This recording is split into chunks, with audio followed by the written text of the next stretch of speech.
Hey true believers, Englentine here with a review of Welcome to Mystik U #1. Man, I'm excited about this because I like Zatanna.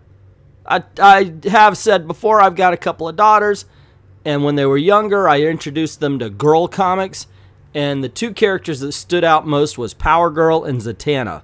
And since my oldest still loves Zatanna, I kind of feel a connection when we read comics like this, so very much looking forward to it.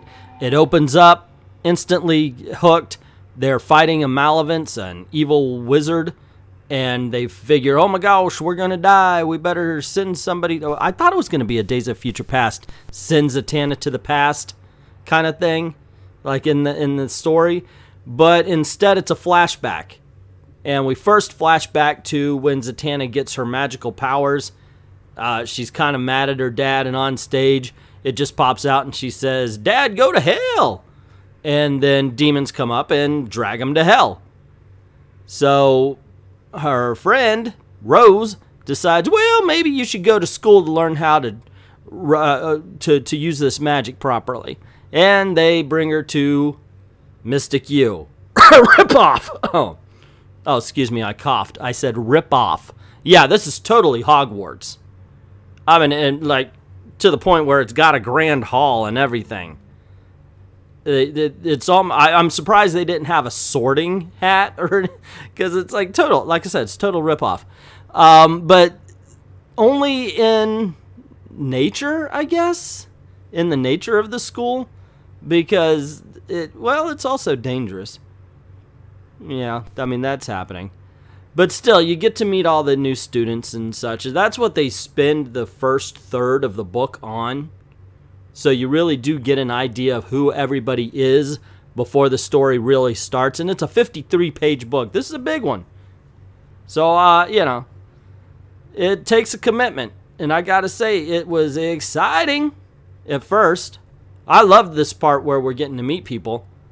I like the part where we're getting to meet them and we get to understand what particular magic skill they have, because each of them sort of have a different way of approaching magic. And it's not a bad thing for a book's greatest strength to be its characters.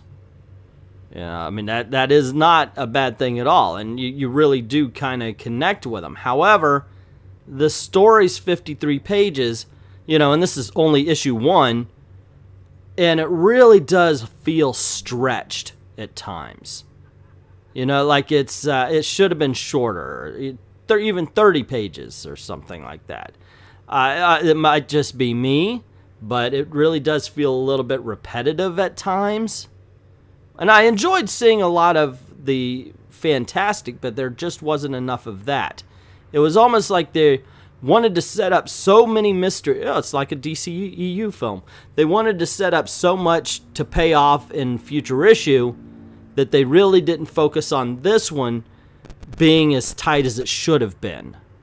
It should have had just a brisker pace, but unfortunately, the pacing was all over the place, because you would have something happen and then it would slow down for, well, you know, exposition, which is not a bad... Exposition isn't bad, but it should go along with the action. You shouldn't have to stop, like, exposition, action, you know, because otherwise it really does feel like you're in traffic stopping at every red light. And in all honesty, there wasn't as much fantastical stuff like the trees being the guards of the school, you know, that kind of stuff, and learning about the environment they're in. For a school called Mystik U, it's not exactly an exciting environment, and I thought that would also add a little bit more to it. And I don't know, it's kind of weird because the beginning part held such promise, but as it went, we meet this gloop thing, and it starts devouring the students, and then it just kind of peters off, and it becomes very much a monster movie, and all of the tropes, all of the elements, all of the what am I trying to stereotypical horror elements are met in this book, and it's not even a scary one. It really does miss the boat on what it wants to be. Starts off a fantastic kind of derivative of Hogwarts and ends up being aliens, and neither of them mash. It's bizarre to actually hear myself say that out loud, but it really is what this book ends up being. I know there's also some people out there who are very sensitive right now, and there is a sentence that will trigger you. So watch out. There's a bad sentence in it. But that's not what makes this book bad. I mean, it really is just some, okay, it's ready, you know. And so if you're like overly sensitive to the SJW stuff, this book's got one sentence it's going to nail you on. And if you do get triggered, please, by all means, put it in the comments below, because I think that shit's funny. Otherwise, the book, like I said, it's good for the first half. It loses itself, it loses its way, and ends up just being meh. But that's just my opinion. What is yours? Have you read this book? If so, what did you think? Did you love it? Were you like, wow, that's fantastic? I want to just please tell me that in the comments. I want to know why you loved it. Why this book connected with you. That'd be awesome. If you hated it, that too, because that would be awesome. Because I am like, wow, it's okay. Because it just didn't live up to the promise at the beginning. But please, by all means, I want to hear both sides and what you thought about this book. Also, you know the drill.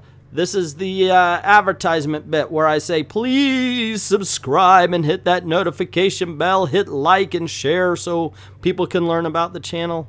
Also, this is the way we make our living, so if you don't mind, head on over to Patreon or VIDME. Links are in the description below. Drop $1 in the till. Like to thank everybody who already does that, and to everyone, all of the true believers who wouldn't mind a pageant category of best fishnets. Zatanna or Black Canary? Meh. Put that in the comments below also. And to everybody else, thank you very, very much for watching.